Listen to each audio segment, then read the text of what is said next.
Recording is on. Ya.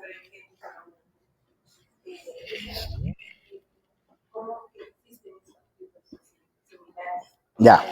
A ver, lo voy a explicar. Es copy y pega. Ya. Génesis 1. Ya vamos a entrar un ratito a eso. Génesis 1. En Génesis 1 tenemos un relato de la creación. ¿Estamos de acuerdo o no? Ya. Génesis 1 es un relato de la creación. Yo le puse grabando. Muy bien. Ahora, en el mundo antiguo habían relatos de creación. ¿Cómo explicaban las culturas antiguas la creación del mundo? ¿Cómo lo explicaban? ¿Estamos de acuerdo o no? Muy bien. Pregunta. De repente me estoy adelantando. ¿La Biblia es un libro de ciencias naturales?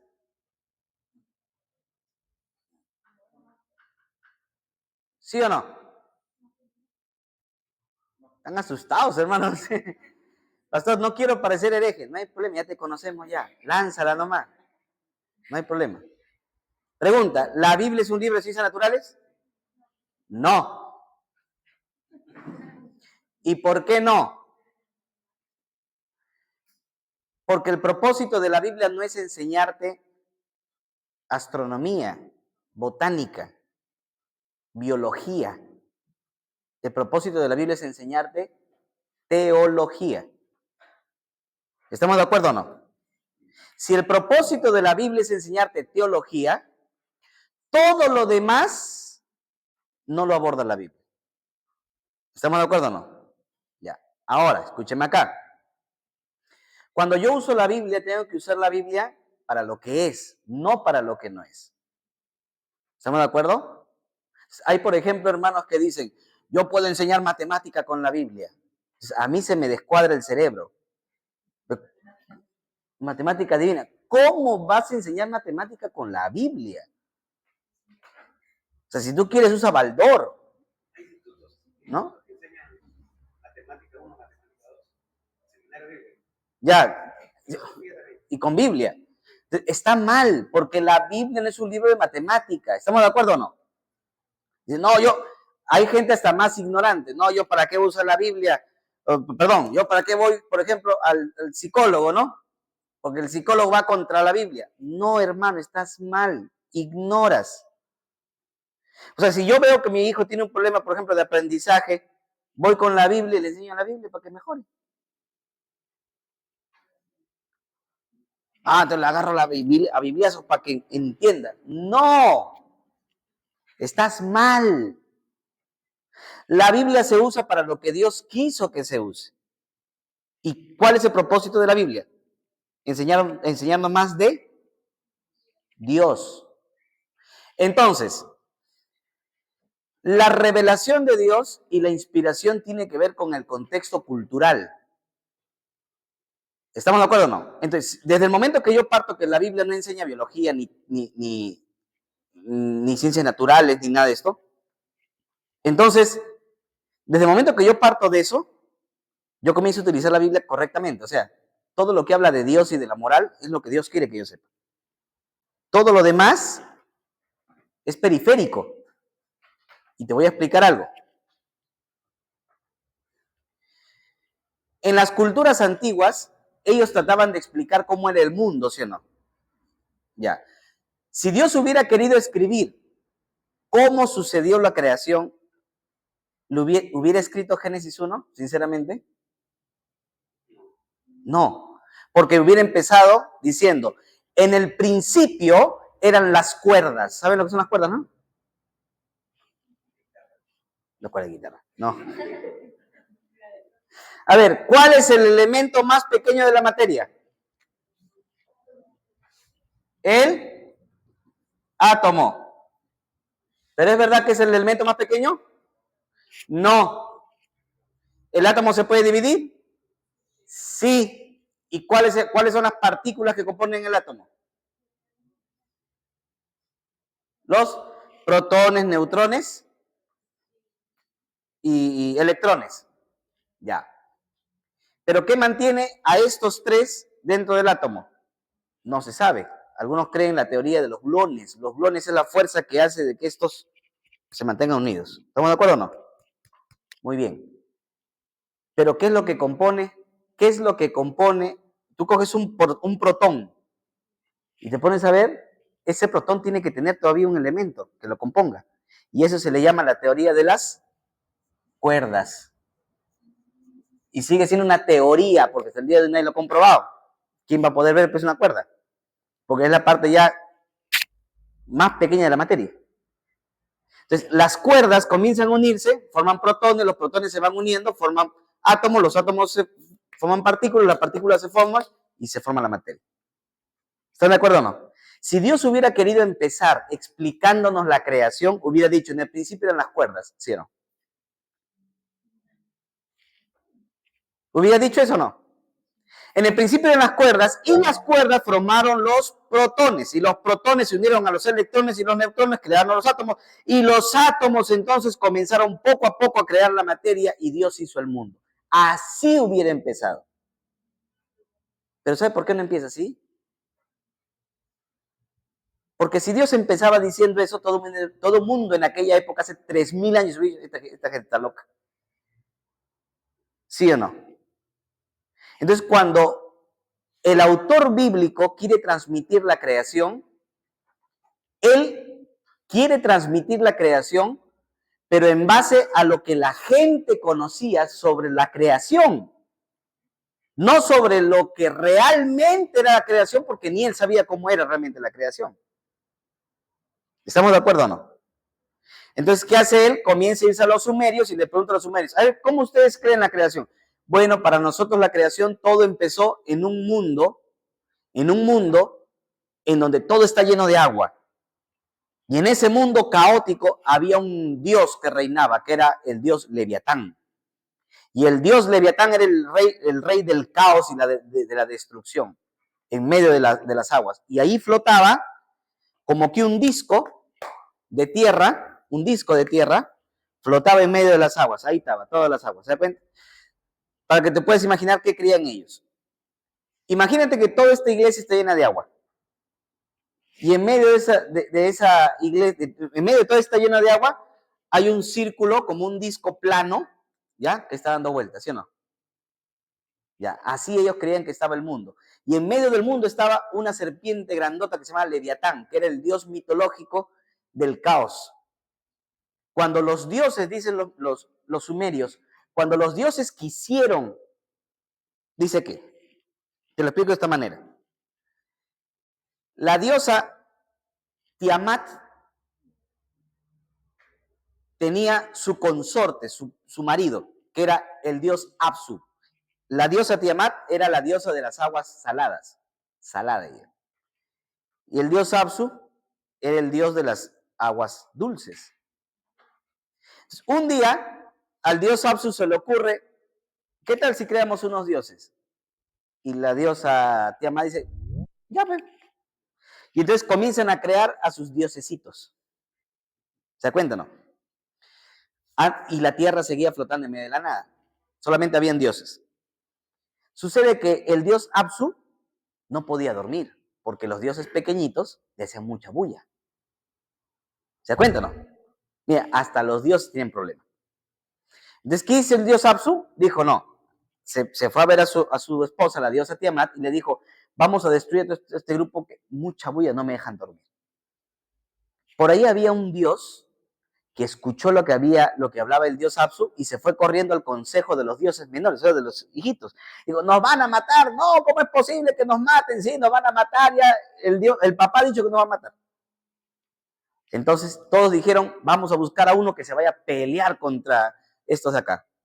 ¿Y qué hicieron ellos?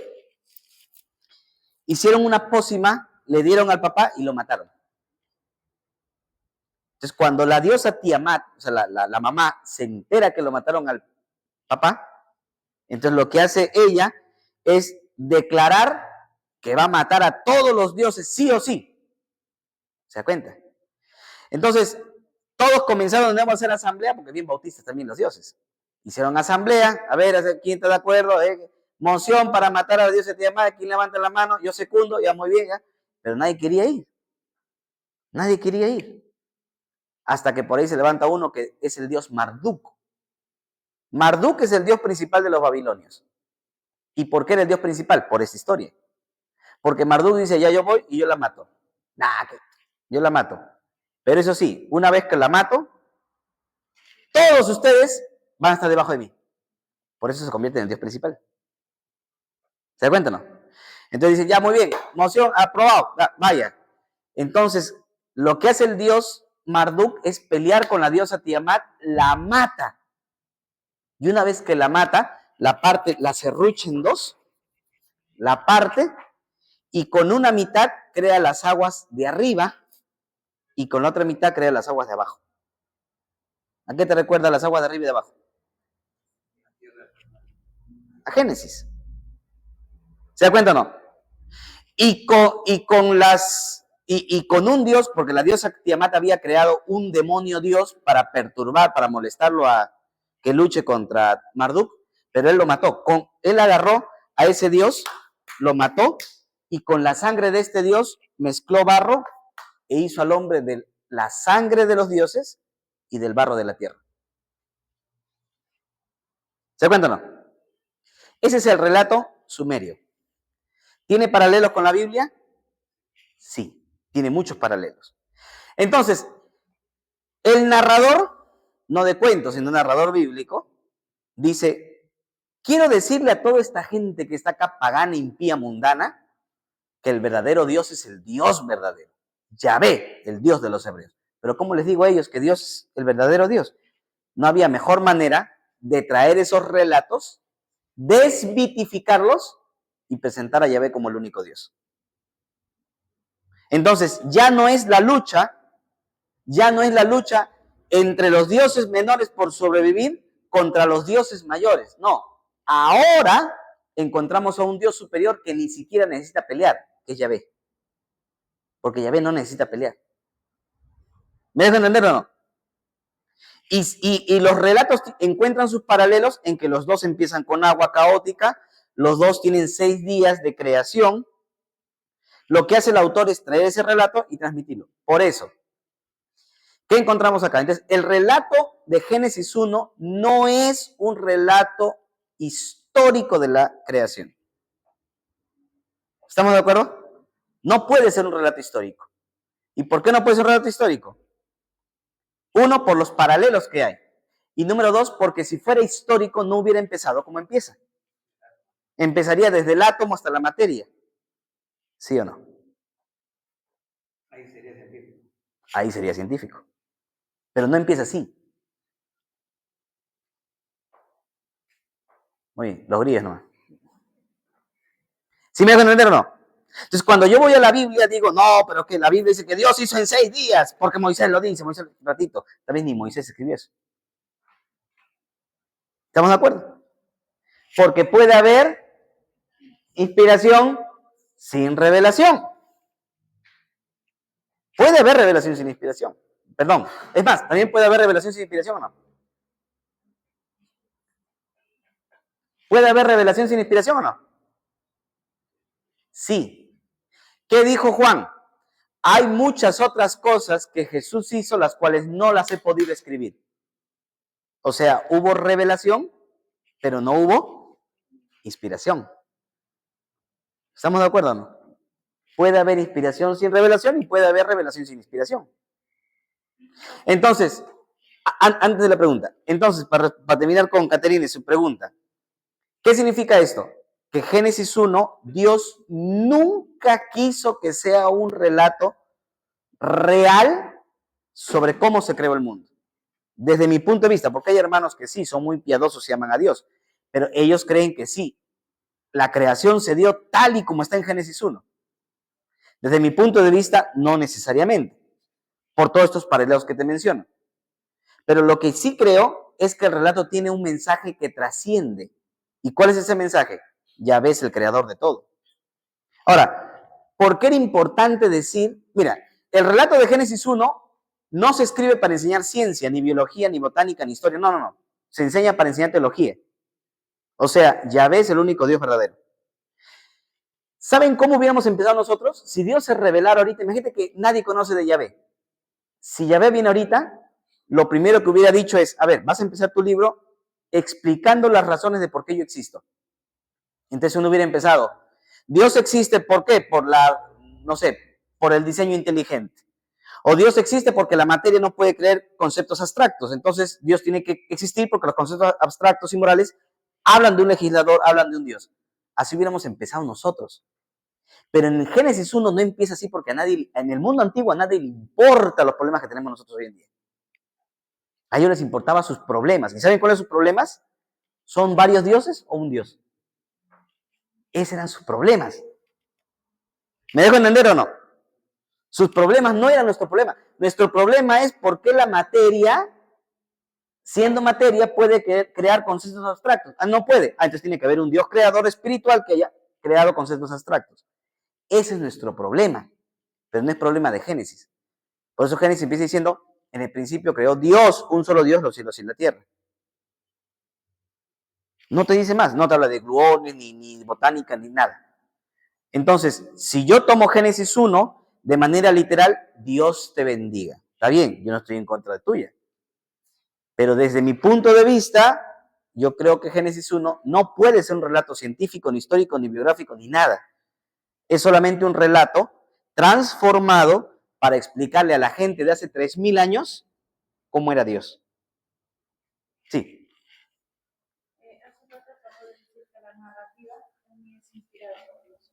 Ya.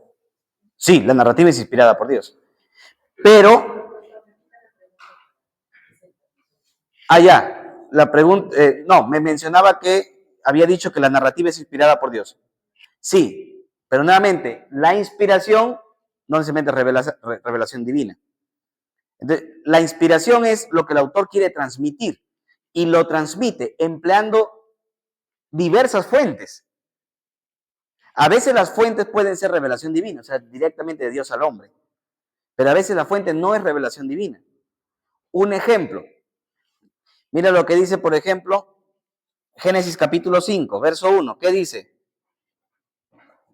Génesis 5:1. ¿Si alguien tiene?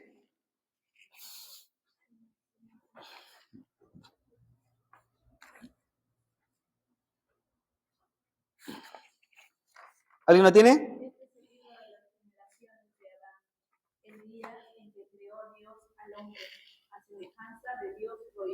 Muy bien, el capítulo 5 tiene una fuente. ¿Cuál es la fuente?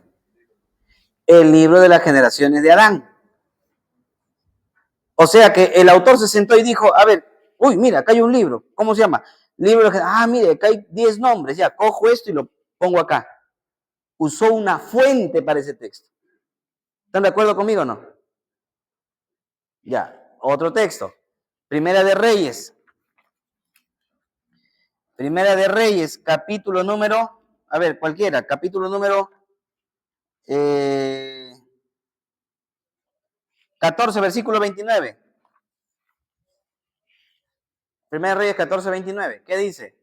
Los demás hechos de Roboam y todo lo que hizo no está escrito en las crónicas de los reyes de Judá. Muy bien. Lo demás cosas que ha hecho, ¿acaso no está escrito en las crónicas de los reyes de Judá? O sea, el autor usó como fuente ¿qué? Otros textos. 29. Entonces, ¿qué quiere decir? La inspiración es el acto de escribir algo sin que eso implique revelación. Y las fuentes pueden ser revelación directamente de Dios o puede ser cosas de la vida cotidiana, real o del contexto cultural. ¿Me dejo entender o no? Entonces, la Biblia también está llena de aspectos culturales y no son normativas para la iglesia. ¿Me dejo entender o no? No son normativas para la iglesia. Son parte de ese contexto, de esa cultura, de lo que ellos atravesaban. Que porque Éxodo capítulo 20 pone a la mujer junto al buey, a la casa y a los esclavos del esposo, esa es una norma para la iglesia. ¿Amén? No, pues, es el contexto cultural.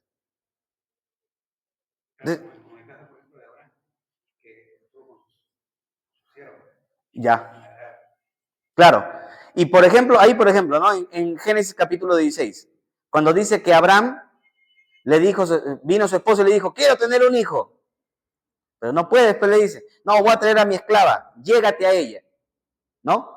Y se llega a la esclava y tienen un hijo. ¿Qué dice la mayoría? Ese Abraham un sinvergüenza, adúltero.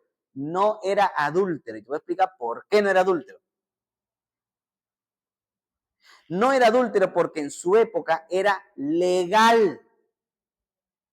Era absolutamente legal tener una esclava para que la esclava al momento era como un vientre de alquiler.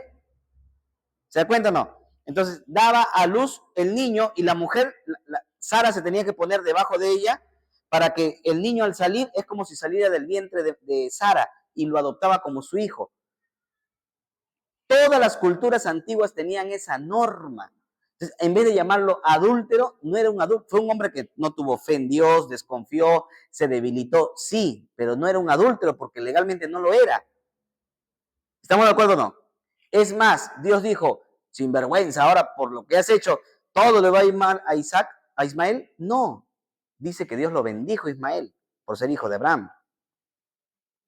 ¿Estamos de acuerdo o no estamos de acuerdo? Entonces, el punto es que hay cosas que están enmarcadas en el contexto cultural y ahí tienen que quedar. ¿Estamos de acuerdo o no? Muy bien. Según la doctrina de la inspiración, ¿qué inspiró Dios? ¿A los hombres? Sí, inspiró a los hombres. ¿Y los escritos también son inspirados? Sí. Segunda de Pedro 1, 20 al 21 dice que los hombres fueron inspirados por el Espíritu Santo. Segundo de Timoteo 3, 16, 17 dice que los escritos fueron inspirados por Dios. Es decir, los hombres santos, impelidos por el Espíritu Santo, dejaron escritos registros fieles de la revelación de Dios, de lo que Dios quiso que sepamos. Muy bien, algunas preguntas ya para terminar. De Juan, que él en la isla de Paco tuvo la revelación. La revelación y la inspiración. Pero también era de acuerdo a la cultura, ¿no? Claro. Hay cosas que no se entienden, pero en base a la cultura de esos tiempos. Claro, hay muchas cosas que en Apocalipsis son básicamente culturales y tienen que entenderse en su contexto cultural. Si no entiendo su contexto cultural, termino hablando finalmente piedras, ¿no? Piedras. Por eso es que mucha gente, por ejemplo, que no viene a la iglesia, ¿por qué? Porque se pone a escuchar, ¿no? Y le comienzan a hablar de cosas que no tienen sentido, ¿no? Entonces dicen, ¿cómo yo voy a creer tonterías? Y de verdad, porque lo explican de manera tonta.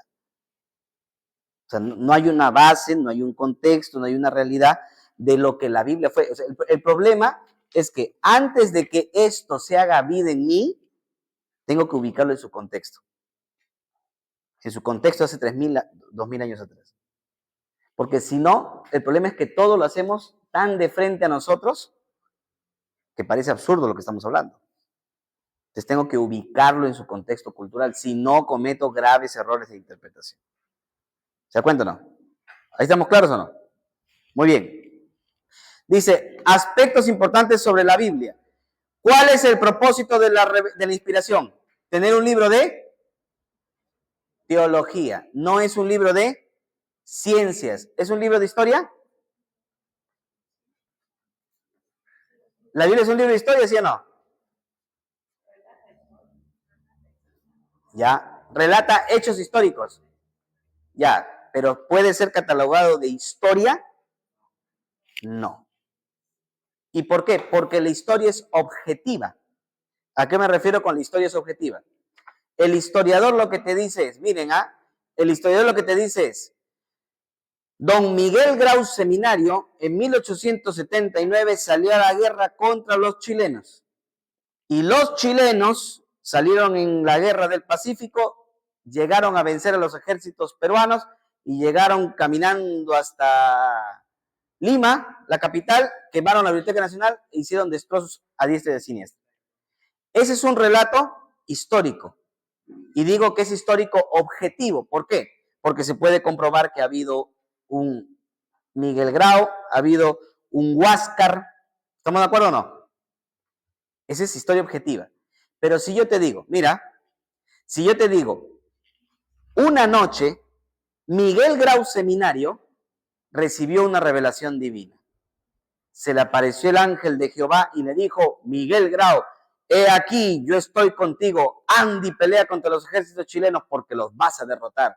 Y Miguel Grau fue con la fuerza del Espíritu Santo y luchó y venció y destrozó a los chilenos porque Jehová estaba con él. Pregunta, ¿ese es un relato objetivo?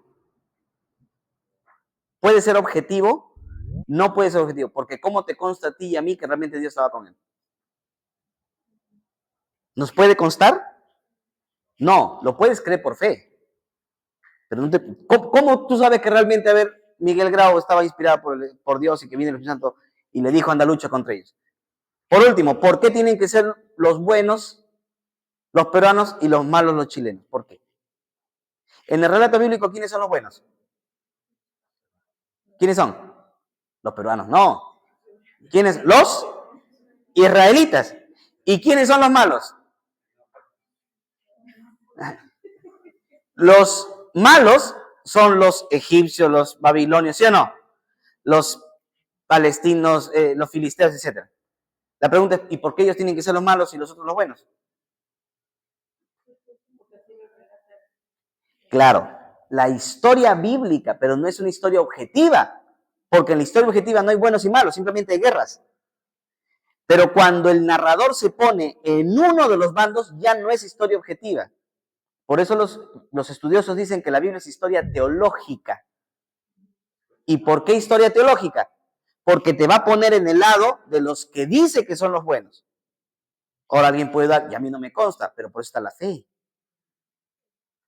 O sea, la fe lo que te dice, hoy tienes razón, pues no, tienen que ser los buenos, porque Yahvé ha dicho que son los buenos.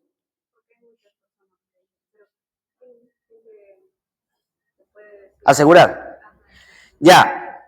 Hay personas, miren, hay personas que dicen, ¿y cómo tú puedes saber que realmente ellos son los buenos y no son los palestinos, por ejemplo, los filisteos? ¿Por qué no son? Nuevamente, yo lo creo porque tengo el Espíritu Santo que me dice que esto es lo correcto. Ahora, el otro va a decir, yo no lo creo. Oraré para que creas. ¿Qué más puedo hacer? ¿O qué puedo? ¿Puedo hacer algo más? No. ¿Y por qué yo sí creo y el otro no creo? Porque yo tengo el Espíritu Santo y el otro no lo tiene. Desde el momento que yo me convierto, tengo que creer ciegamente que lo que el texto dice es la palabra de Dios.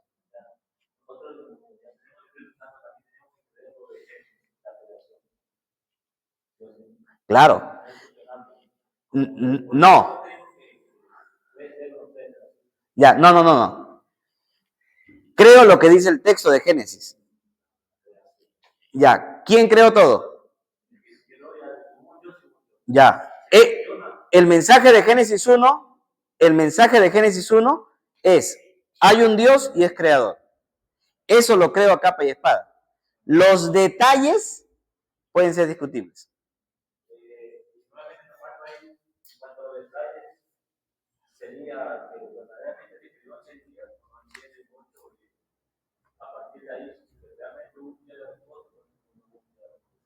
Claro, ya todo eso sería cuestionable desde el punto de vista de redacción. A ver, volviendo un poco al tema de Génesis 1. ¿Cuál fue el propósito de escribir Génesis 1? ¿Darnos un relato de cómo fue la creación? No. ¿Saben cuál fue el propósito real? Justificar la invasión de los israelitas. ¿Y saben por qué fue justificar la invasión de los israelitas? Mira, tú y yo estamos en nuestra casa tranquilitos. ¿Ve? Y te tocan la puerta. Sí, dígame usted, señor. Déjame la llave de la casa, ya yo voy a entrar a tomar posesión. Usted está loco, ¿tú qué tienes? ¿Qué has comido?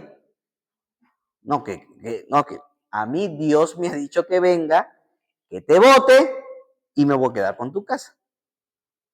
¿Estás tú loco? ¿Qué tienes? Un ratito, ¿sabes quién es el dueño de esta casa? Dios. Y Dios me ha dicho a mí, a ti no, a mí me ha dicho que te tengo que votar. ¿Estamos de acuerdo o no? Ahora, lo mismo sucedió con los israelitas.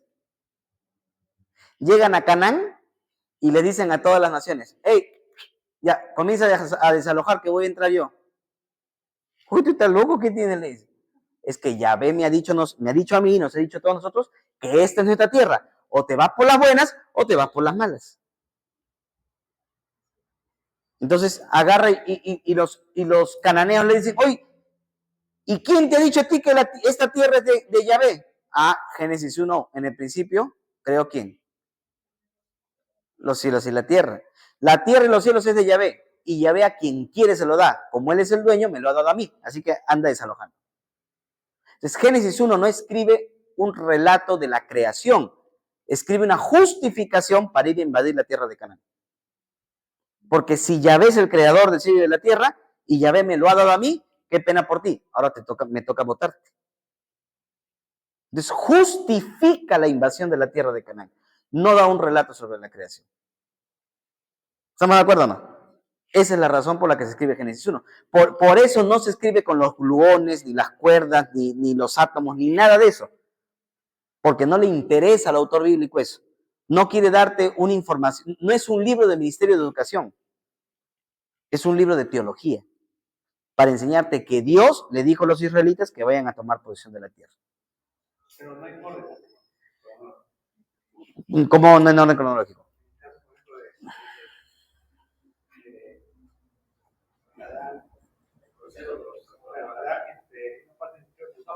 ¿Ya? Que habla de Adán y tuvo a Seth, a Caín y Abel, y el último a Seth. Ya. Y no concuerda el capítulo 1 con el capítulo 2. Ya. Hay variantes de tradición, pero eso lo vamos a ver la próxima semana.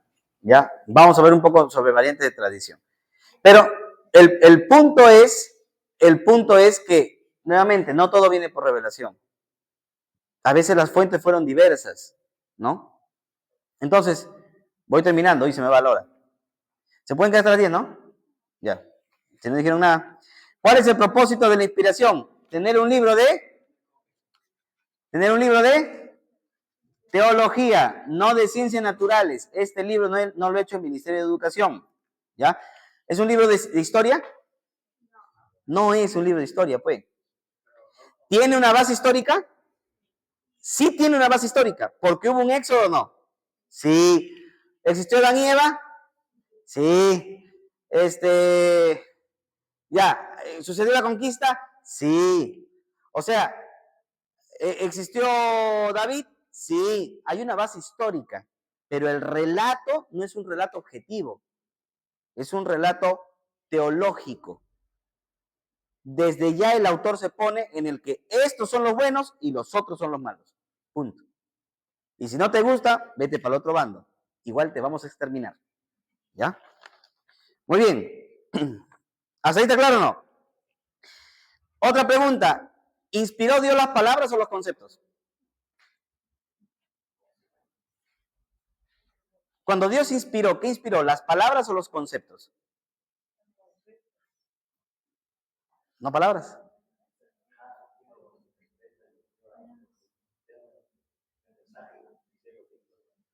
O sea, Dios transmitió el mensaje a la mente del autor y el autor escogió las palabras que quería usar. Si Dios hubiera inspirado palabra por palabra, eso hubiera sido ¿qué? Un dictado. ¿La Biblia fue dictada o inspirada? No dictada. Ahora, lo que yo creo es las dos cosas. ¿Por qué? Porque si bien es cierto, Dios puede haber transmitido a la mente del autor un concepto y ese concepto que estaba en la mente del autor, el autor trata de usar las palabras apropiadas. También es verdad que hay términos que son precisos para determinados casos, como por ejemplo expiación o propiciación o redención, que son términos que Dios tuvo que haber escogido para transmitir esa idea. ¿Me dejan ver o no? Entonces, yo creo que sí hay ocasiones en donde Dios ha inspirado aún determinadas palabras, pero hay otros casos en donde Dios transmitió la idea, pero es posible que el autor haya empleado palabras tratando de describir, por ejemplo, Juan en el Apocalipsis. ¿Cómo hace Dios para transmitir palabra por palabra cosas que son espirituales?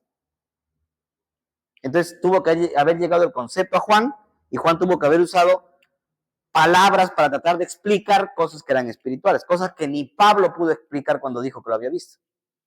¿Están de acuerdo conmigo o no? Entonces, hay términos que sí tienen que haber sido inspirados por Dios, términos y palabras, pero no todo, pues hay conceptos. Ahora, ¿cómo lo diferenciamos? Es casi imposible. Pero lo que tenemos es una inspiración tanto verbal como conceptual. O sea, hay conceptos y hay palabras. Pregunta, ¿todo lo inspirado tiene el mismo nivel de aplicación? Eso me habían preguntado. ¿Todo lo inspirado, por ser inspirado, significa que se tiene que aplicar? No. ¿Las leyes de Moisés fueron inspiradas por Dios? Sí. ¿Fueron reveladas por Dios? Sí. ¿Pero tienen que aplicarse? No. Si dicen sí, empecemos con la circuncisión. ¿No, sí o no? Muy bien.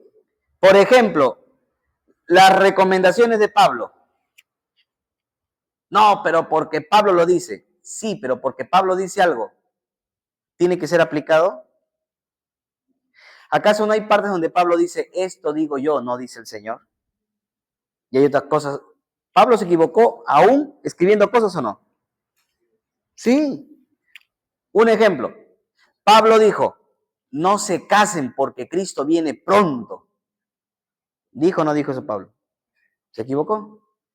Sí, por eso dice, esto lo digo yo, no lo dice el Señor. Está inspirado, pero no fue revelado. Entonces, su nivel de aplicación no es igual a lo que luego Pablo dice, esto manda el Señor, los casados no se separen, porque el Señor lo mandó. Prefiero que las jóvenes no se casen. Entonces, a partir de ahora, ninguna se me casa, porque Pablo lo dice. No, está mal. ¿Me dejan entender o no? Entonces, a la pregunta, ¿todo lo inspirado tiene el mismo nivel de aplicación? No, no. Yo recuerdo cuando me iba a casar con mi esposa, ustedes saben su testimonio, digo testimonio porque era triste, ella se iba a casar con otra persona. Ella llegó de novia, ¿verdad? Pero novia, porque no veía, pues, ¿no? Se iba a casar con otra persona. Recording is on. ¿Qué significa afirmó la columna de la tierra? Que ellos creían que la tierra tenía columnas, sino ¿cómo se va a parar? Ahora, ¿hay columnas en la tierra? ¿Hay o no hay? No hay, pues, hermano. No hay.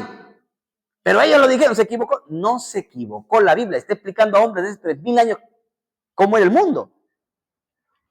No nos está explicando a nosotros. Porque si nos explicara a nosotros, la historia sería distinta, ¿no? Ahora, ellos creían que esto tenía una cúpula de hierro. Y esta cúpula de hierro evitaba que el agua que estaba afuera se metiera. Y a eso se le llamaba firmamento. ¿Y sabes por qué se llama firmamento? Porque era firme, era de hierro. Era una cúpula de hierro que impedía que el agua cayera. Así creían ellos el mundo. Y el sol y la luna estaban acá, en la cúpula de hierro, dando vueltas. Por eso es que el escritor de Josué dice que el sol y la luna se pararon, porque para ellos el sol y la luna estaban arriba dando vueltas. Entonces, ¿se equivocó la Biblia?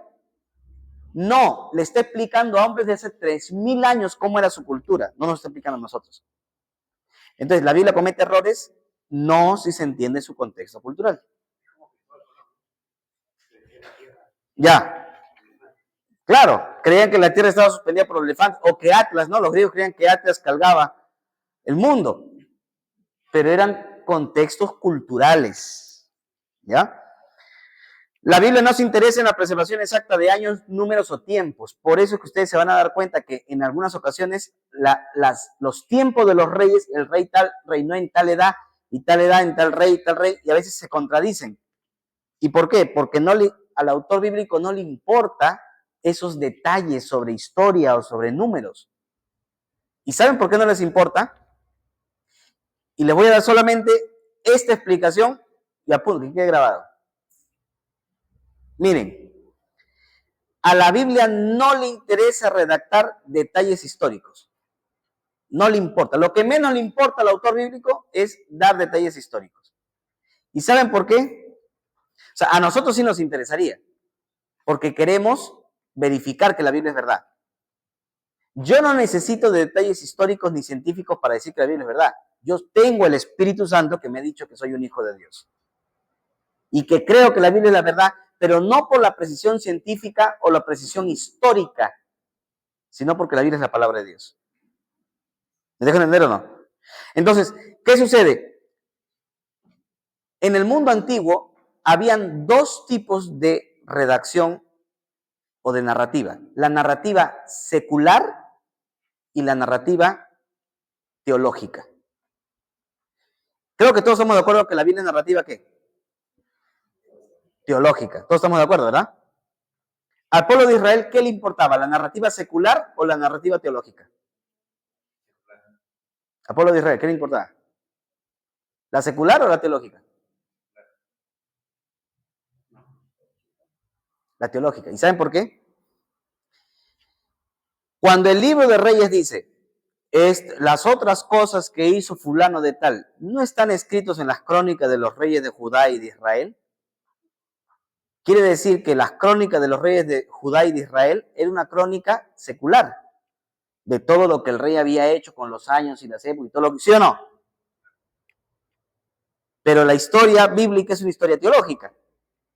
No le importa eso. Ahora, ¿por qué yo sé que a los israelitas les importaba más la historia teológica que la secular? Porque los otros libros no existen hoy en día. O sea, a los israelitas poco les importó dónde están las crónicas de los reyes de Judá y Israel. Pero sí les importó el texto bíblico. Y lo preservaron. Por eso es más importante para ellos la historia teológica, no la historia secular. Por eso a veces hay textos en donde, como decía Marco, ¿no? Hay textos donde un rey con otro rey se contradicen en años y épocas. Sí, porque poco le interesa al autor ser exacto. Lo que él quiere mostrarte es que ese rey no obedeció a Jehová. Punto. No le importa más. ¿Me dejan entender o no? Entonces, a veces decimos, no, que tiene que ser completamente precisa. No, porque no hacían historia secular, hacían historia teológica.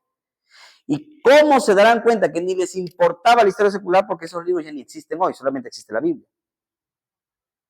¿Se dan cuenta o no? Entonces, es importante esto, ¿por qué? Porque si no, yo voy a comenzar a malinterpretar la Biblia. Muy bien. ¿Qué tienen los libros apócrifos? Ya, solamente el canon bíblico se preservó. Sí, correcto. Muy bien. Pregunta. ¿Todo lo que está en la Biblia es verdad? Sí, porque es la palabra de Dios. Están dudando ya. Pregunta, ¿todo lo que la Biblia dice es verdad o no? Sí, porque es la palabra de Dios. ¿Pero toda la verdad está en la Biblia? No. No. ¿Hay verdad fuera de la Biblia? Sí. 2 más 2 es 4. ¿Es una verdad? ¿Está en la Biblia? No, está fuera. Hay verdad fuera de la Biblia. Pero toda la Biblia es verdad. ¿Me dejan entender o no? Terminé. Infalibilidad. ¿Qué significa infalibilidad? Que la Biblia cumple el propósito por el que Dios la creó.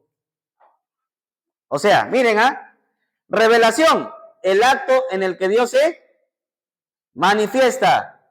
Inspiración, el acto por el que el hombre transmite esa revelación. Y a veces no revelación. Inerrancia, la Biblia no comete errores si la entiendo en su contexto, pues. Porque si lo veo yo desde mis ojos actuales, voy a decir que sí se equivocó. Pero nadie le está preguntando tu opinión de ahorita. ¿Me dejo entender? Le estamos preguntando a judíos de hace 3000 años, no a nosotros que tenemos una cosmovisión distinta. ¿Estamos de acuerdo o no? Infalibilidad. La Biblia no falla, cumple su propósito. Pregunta, ¿cuál es el propósito de la Biblia? Mostrarte a Dios. ¿Cumple su propósito? Si yo dijera, el propósito de la Biblia es enseñar ciencias naturales, sí, pues falló, ¿no? ¿O no falló? Sí, pues falló, porque no nos enseña ciencias naturales. Si yo digo, el propósito de la Biblia es enseñarnos medicina, ¿falló o no falló? Sí, porque no habla de medicina. Si yo digo el propósito de la Biblia es enseñarnos botánica, ¿falló o no falló? Sí, porque Jesús se equivocó cuando dijo, si tuviera fe como un grano de mostaza, porque el grano de mostaza es la más pequeña de todas las semillas, ¿verdad o no? No es verdad. Hay más pequeñas. Y la semilla más pequeña es la semilla, ¿dónde está? La semilla, por ahí está. La semilla más pequeña es la semilla de la orquídea, no es la semilla de mostaza. Entonces, si la Biblia, su propósito fuera enseñarte ¿qué? Botánica, hubiera fallado.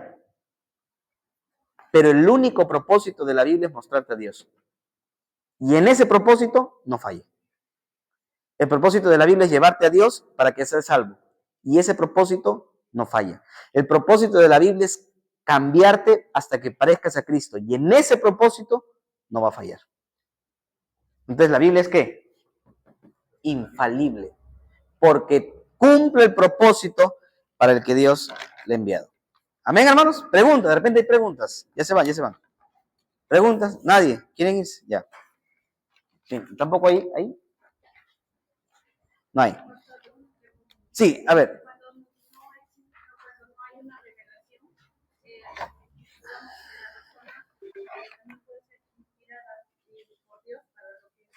Siempre. Toda la Biblia es inspirada, pero no toda es revelada. Sí. Ya.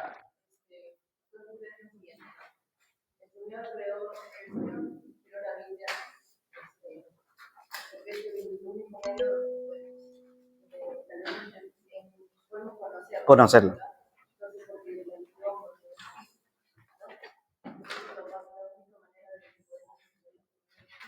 Uh-huh.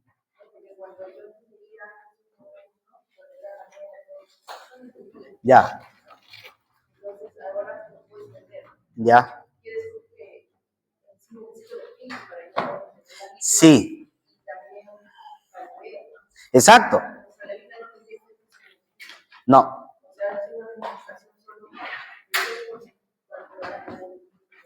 Sí, mira, hay profesores universitarios. Miren, en el mundo académico, uno de los mejores comentaristas del Nuevo Testamento es el doctor Antonio Piñero.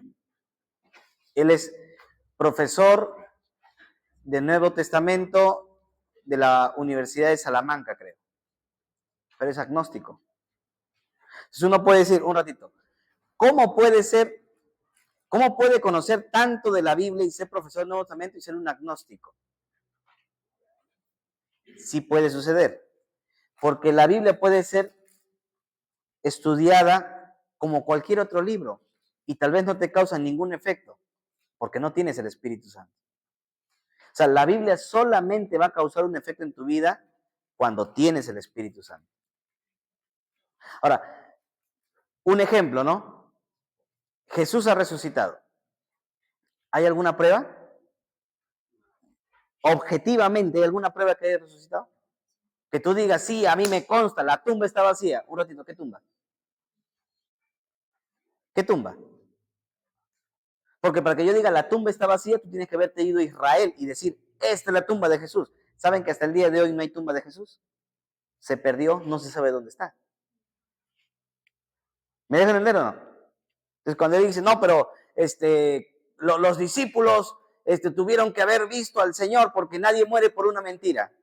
No, la gente sí muere por mentiras. Mira a los musulmanes. No solo mueres, hasta se matan por mentiras. Entonces, alguien dice, entonces, ¿por qué eres cristiano? Porque tengo el Espíritu Santo. Porque aunque no tenga ninguna evidencia de que la tumba está vacía, cuando el Espíritu Santo vino a mi vida, me convenció que Jesús resucitó. Entonces, yo no necesito una evidencia tangible para creer en Dios, ni para creer que su palabra es la palabra de Dios, ni para creer que Jesús ha resucitado. Lo único que necesito es el poder del Espíritu Santo. Por eso es que esta misma información a otra gente simplemente les choca o no les produce ningún efecto. Pero para nosotros que somos cristianos, esta misma revelación tiene un poder de transformación. ¿Por qué? Porque el Dios que en Génesis aparece como un Dios justo es porque quiere que yo sea justo. No puedo vivir. Si Dios, desde el momento que yo entiendo que esta creación Dios la ha hecho para mí, estoy en la responsabilidad de cuidar esta creación. Pero mientras yo no entienda que Dios es el creador de esta creación, por eso hacemos todo lo que hacemos en la creación. Desde el papel que tiramos en la calle hasta dejar que el agua se malgaste en nuestra casa. Porque no entiendo que Dios es el creador. Entonces, la misma palabra que puede... Por eso hay mucha gente que dice, o sea, ¿tú crees en la fe ciega? Sí, pero porque eso es fe. ¿O no es fe? Eso es fe. Entonces, cuando viene un profesor o viene un universitario y me dice que usted no tiene ninguna base, no, solo la fe del Espíritu. Entonces, parece absurdo. Bueno, para ti, pues para mí no, porque tengo el Espíritu Santo. O sea, no tengo otra manera de cómo hacerle convencer al otro de que mi experiencia con Dios es muy personal. Necesito una experiencia con Dios. La Biblia dice, ¿es pues la fe qué? De lo que se espera y la convicción de lo que no sé, la fe ciega, tiene que ser ciega, pues si no, no es fe. Pero esa fe ciega sí tuvo un contexto histórico. O sea, Jesús vino a la tierra hace 2000 años o no? Sí vino hace 2000 años. ¿Hay evidencias de que vino a la tierra hace 2000 años? Sí hay evidencias. Hasta ahí todos estamos claros. Pero si Jesús era el Hijo de Dios o no, no lo puede determinar la arqueología. ¿O sí? No lo puede determinar el historiador. El historiador te dice, Jesús vino hace 2000 años. Pero si fue Dios o no fue Dios, eso no lo sabe él. Nosotros tenemos un registro bíblico que te dice que Jesús es Dios. La pregunta es, ¿lo crees? Si no lo crees es porque no has tenido un encuentro con Dios. Pero si lo crees es porque el Espíritu Santo te ha convencido de que esta es la palabra. No hay otra manera de creer que la Biblia es la palabra de Dios. No existe. Entonces, cuando alguien dice, yo necesito más pruebas, Agustín de Hipona decía, por más que tengas todas las pruebas del mundo, si no quieres creer, no vas a creer. Sí, pero muchas cosas de la Biblia no tienen una evidencia. No tienen una forma de decir, esto es verdad, ¿no? O sea, Abraham, por ejemplo, el caso de Abraham, lo vamos a ver la próxima semana. Abraham tiene que haber sido un personaje histórico. ¿Y por qué tiene que haber sido un personaje histórico?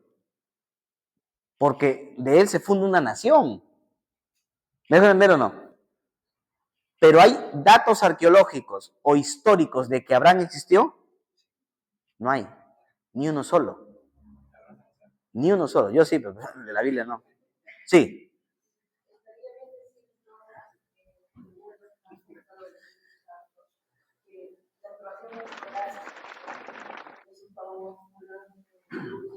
Pero a la vez no lo entenderíamos si el Espíritu Santo no nos entender. También sería gracia que Él nos haga entender. Claro, eso se llama la iluminación del Espíritu Santo. ¿Qué significa iluminación? Que cada vez que tú lees la Biblia, si tienes el Espíritu Santo, no solo vas a creerlo, vas a asegurar que es la verdad. Pero si no tienes el Espíritu Santo, vas a comenzar a dudar de que la Biblia es la palabra de Dios. Como hay mucha gente que se mete a estudiar la Biblia y termina siendo agnóstica, atea. ¿Por qué? Porque no tiene la convicción del Espíritu Santo. Por eso es importante tener el Espíritu Santo. Porque, mira, hay mucha gente, para terminar, ¿no? Hace rato, sí, espérate, ya va a terminar. Si uno investiga en la historia, si uno investiga en la historia, se va a dar cuenta que había un predicador muy famoso. Este patita se llamaba Billy Graham. Y él predicaba con otro gran evangelista llamado Templeton. ¿Ya? Así dice la historia. Los dos eran tremendos predicadores, pero Templeton, siendo un gran predicador, evangelista, se volvió agnóstico. Porque comenzó, dice él, a leer la Biblia y se dio cuenta que la Biblia tenía errores. Y comenzó a leer la Biblia y comenzó a decir, oye, pero esto se equivocó, y comenzó a ver, no, esto tiene error, y comenzó a pensar que Dios no era un Dios de misericordia, porque como los niños se mueren en África de hambre. Y al final terminó agnóstico. Un gran predicador. ¿Se da cuenta? En su última entrevista le dijeron, ¿qué opinas de Jesús? Y él dijo, lo extraño mucho. Murió siendo agnóstico. Billy Graham tuvo los mismos cuestionamientos que Templeton acerca de la Biblia. Como muchos de ustedes que están ahorita sentados y dicen, oye, pero yo nunca había visto que la Biblia decía esto, ¿no? Yo toda la vida había creído que eran 6 días. Sí, tenía los mismos cuestionamientos Billy Graham que Charles Templeton. ¿Cuál fue la diferencia? Que un día Billy Graham se puso de rodillas, Señor, no entiendo, pero no importa, sigo creyendo en ti. Porque tenía el Espíritu Santo. Entonces hay cosas que no necesitamos evidencias, hay cosas en donde simplemente vas a tener que tener una fe ciega. ¿Por qué? Porque tienes el Espíritu Santo. Y quien no quiera vivir una vida cristiana en una fe ciega, en donde no vas a tener evidencia de muchas cosas, simplemente lo crees por la fe, no puede ser cristiano. Porque el cristianismo es la base de la que el Espíritu Santo te hace entender.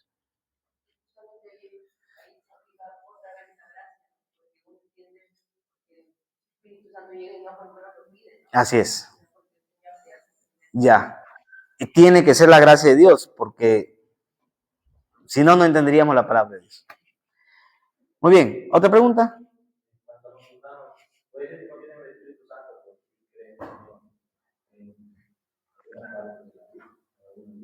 Sí. Hay gente que puede ejercer fe en algunas partes de la Biblia, pero si no tenemos el Espíritu Santo no podemos entender a plenitud lo que el texto bíblico quiere transmitir. La próxima semana empezamos Génesis. Oramos, hermanos. Hermano Nicolás, guíanos, por favor, en oración.